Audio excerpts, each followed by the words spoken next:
So introduction is I'm from Penang, but I've lived in Singapore for the last 13 years. So of course, my view would be biased because I'm from Penang and Penang is so awesome, right? And I'm an island girl. The food is really good.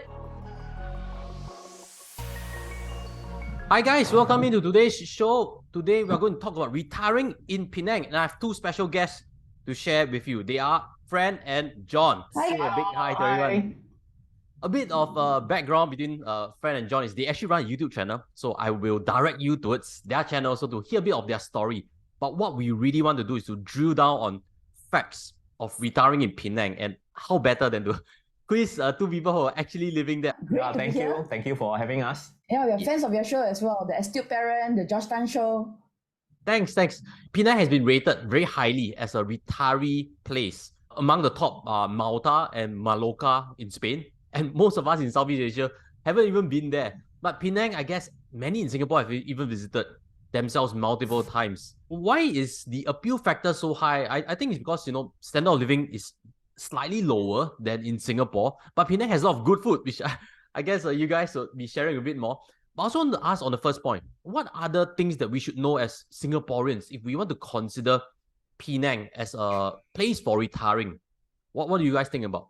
Fantastic. So Penang has got the culture, the beach, you've got the hills, and feedback from my friends or Singaporeans who went to Penang, they said the people there are very friendly. So let's hear from my husband, John, who's a Singaporean. Yeah, so I'm Singaporean.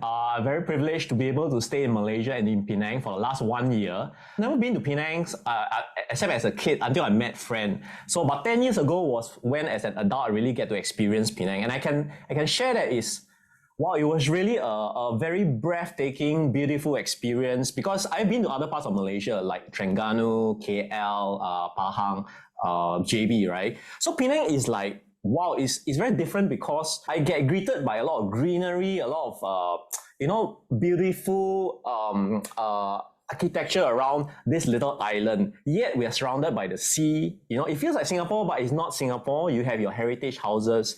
So, and then of course the food lah. The food, as a Singaporean, I can say this, there's no fight. Penang's hawker food is really good, World right? class. World class. Okay, world class. I think as a Singaporean, as a retirement place, somewhat similar to Singapore, but you get to have a more rustic, laid-back experience.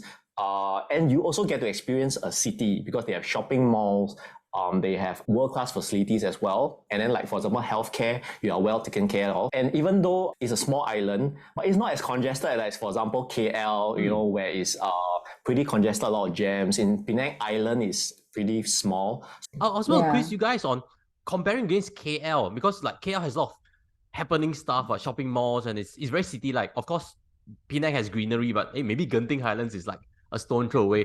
Or comparing against like Langkawi, which is much more rural. What do you guys think about these two as a comparison point?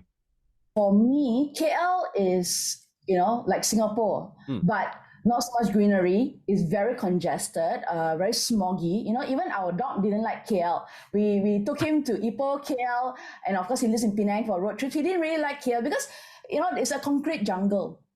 It's very busy, right? And then the stress level is very high and the traffic jams are horrendous. Comparing Langkawi, Langkawi is also another island, right? But it's not so well developed. It's more resort feel because there's numerous hotels and population-wise, not as busy as Penang.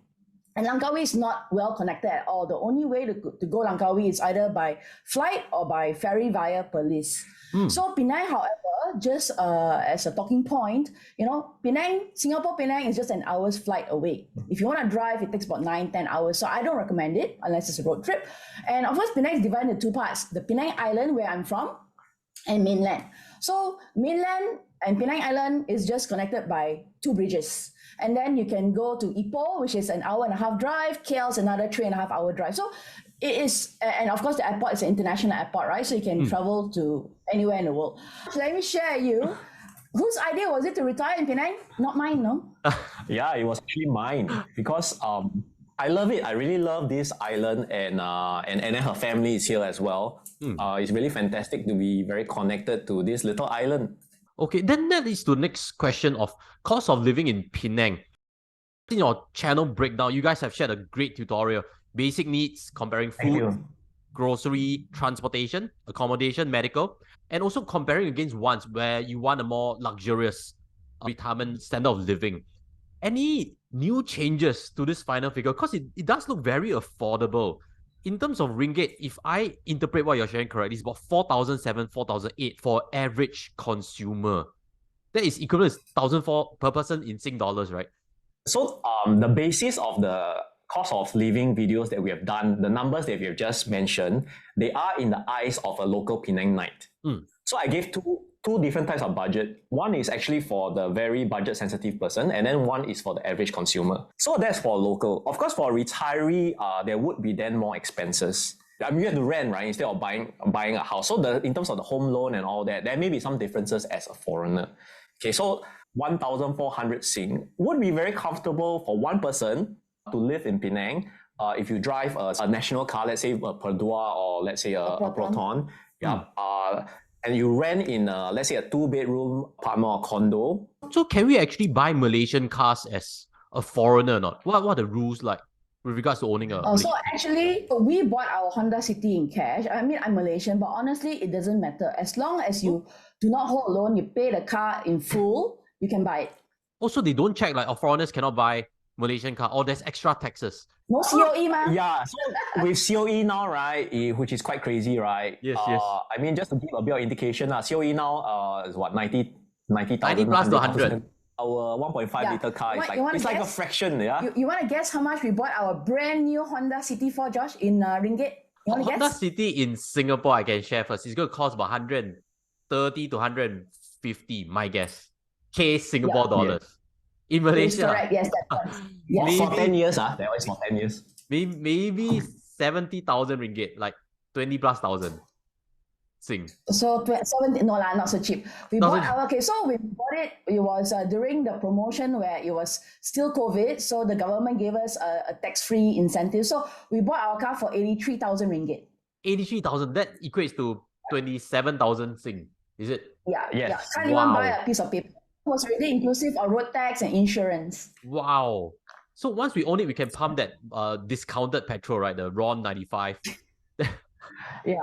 And are you familiar with the RON 95 subsidized prices in Malaysia? I'm sure it's less than 3 ringgit per litre. It's RM 2.05. Fixed. Oh, that's like equating to 60 plus cents. Wow, that's 3-4 times cheaper. Then what about for accommodation? If cars are cheap, then housing-wise, if a foreigner or retiree wants to buy a condo, are there rules that we need to take note of that could inflate this cost? Not?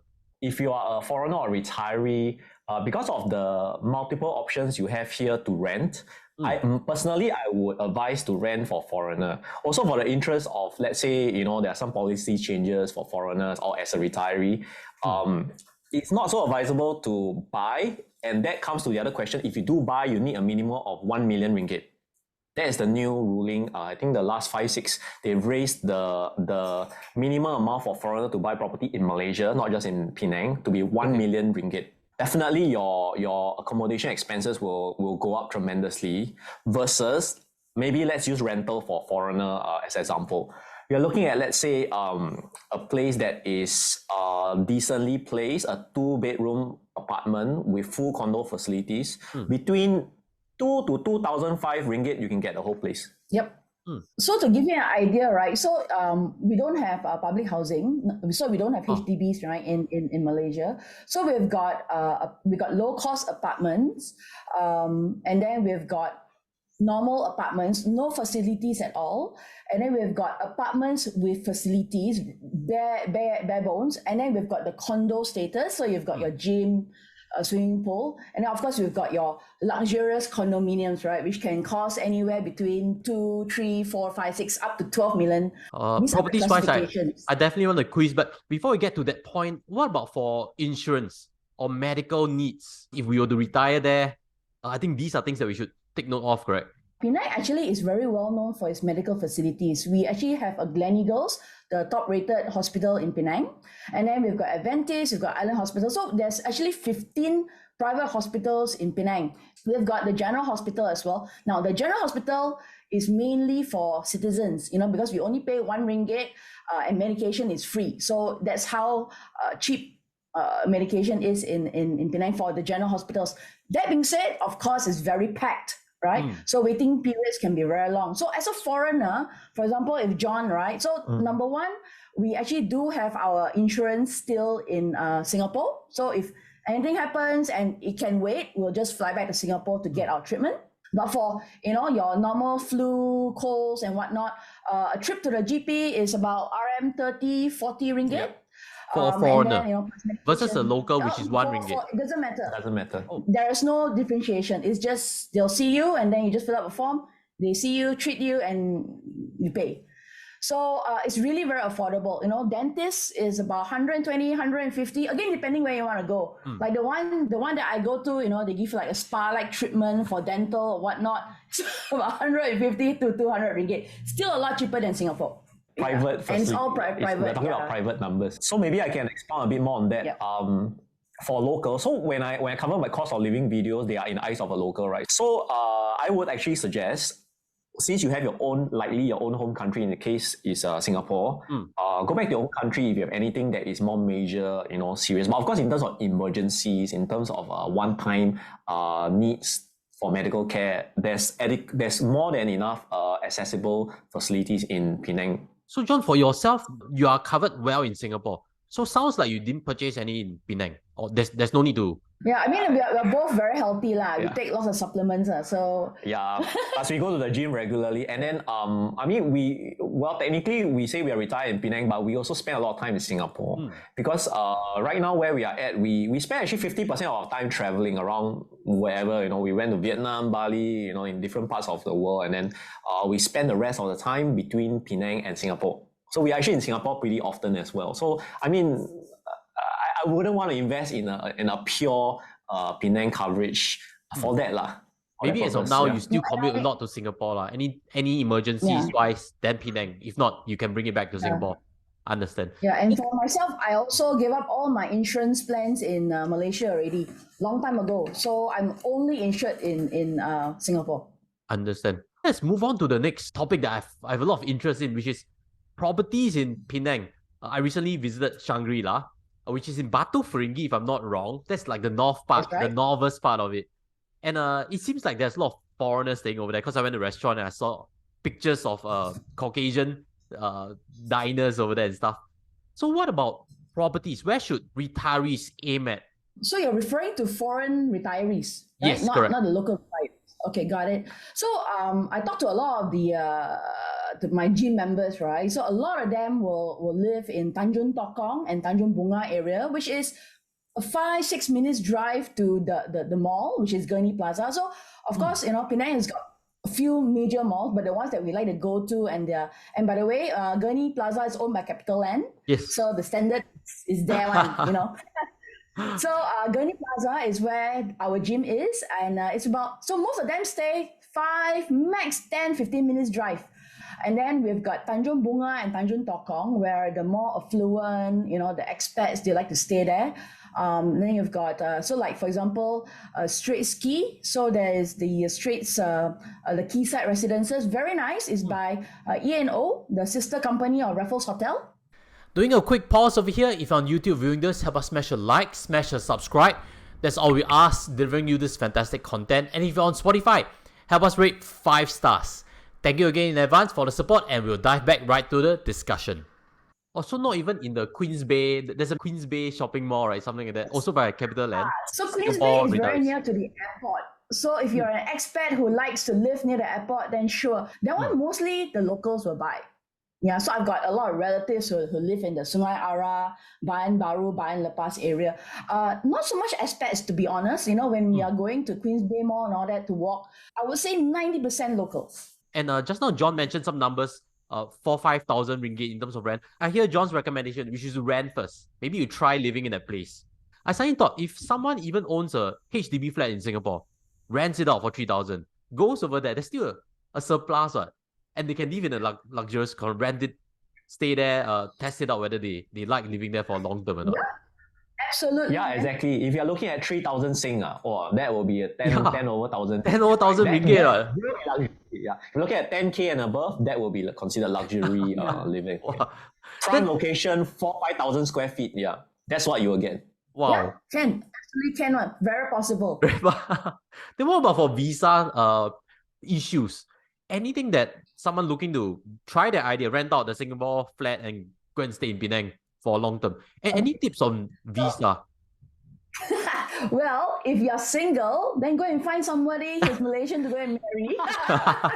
Then you can get a spousal visa like John, like that. Yes. So for John and I, of course, we're a bit unique, you know. I'm his sponsor, so we went through. I mean, we did a video all about getting a spousal visa. So he's here on a spousal visa, but the rest of the visas, John will explain. I mean, that's always a question, right? How do you stay in Malaysia as a foreigner? Let me first share the one that is tried and tested, which is MM2H, Malaysia, my second home. So the good thing is been running around for 20 over years. So it has always been Malaysia's flagship program to receive foreigners who want to retire in Malaysia, not just Penang. But unfortunately, in the last 2 years, after the COVID lockdown, they actually changed the financial requirements. So from my understanding from some of the MM2H people that had MM2H before the new changes, it used to be about 300 to 500,000 of ringgit that you need to put in a fixed deposit in Malaysia. And then you need a running income of 10,000 ringgit per month. That was the old requirement. So that's about 3,000 Sing, right? So you can show you have income pro 3,000 Sing, and then you put 300 to 500,000 ringgit in the fixed D in Malaysia, you can get the old MM2H. So those who are the old one, would they need to migrate if MN2H increases? Yeah, so actually they raised it in August 2021. So what happened was, well, unfortunately, I mean, I'm just going to be very transparent here. We all love Penang. People love to come in Penang, but don't forget Penang is still part of Malaysia. So they are still subject to the rules and regulations of Malaysia, unfortunately. So what happened was we actually got to know a lot of people who were on the old MM2H when the new ruling came out, which is 40,000 ringgit per month of income that you need to come in with 1 million of fixed D. A lot of people don't meet that requirement anymore. So unfortunately, a lot of them, mostly expats in Italy, France, US, they actually packed their bags and left for their home country, unfortunately.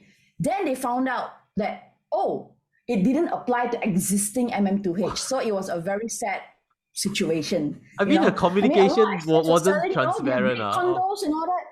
Yeah. So it was very unfortunate. So of course, it's very lucky for the existing ones currently. So they are staying put. But we never know what might be, some changes down the road. Yeah, the policy changes quite fast in Malaysia. So we also heard that they might revert back to closer to the old requirements in order to attract, the retirees to come back again. But of course, another key difference between the old one and the new one is the old one used to be, if I'm not wrong, 50 or 55 years, then you can qualify. But now this new one, with of course a much higher financial requirement, you only need to be 35 and above. Yeah. So that's another differentiator. But if they can't qualify for MM2H or the marry a spouse long-term visa, no other way that's simpler. Like flying it out. That's the only solution. Okay, so the hack, right, that I would suggest, of course, is not a straightforward hack also, is, if you have the means to retire early, for example, or even retire at 50, 55, 60. Our position on retirement is we are always in a constant state of creation, learning, growing. So one of the reasons for us to do YouTube channel is to also be exactly that, right? To really contribute, to give value. So if you're willing to start something like content creation, for example, or in the digital space, maybe you can write an ebook or something like that and have some income in that space. So there's the digital nomad visa that Malaysia just launched October 2022. And the requirements is a lot lower in terms of the financials. And Josh, I'm sure you qualify, right? 24,000 USD a year. 2,000 USD that's not too difficult. That's not too difficult. Exactly, right?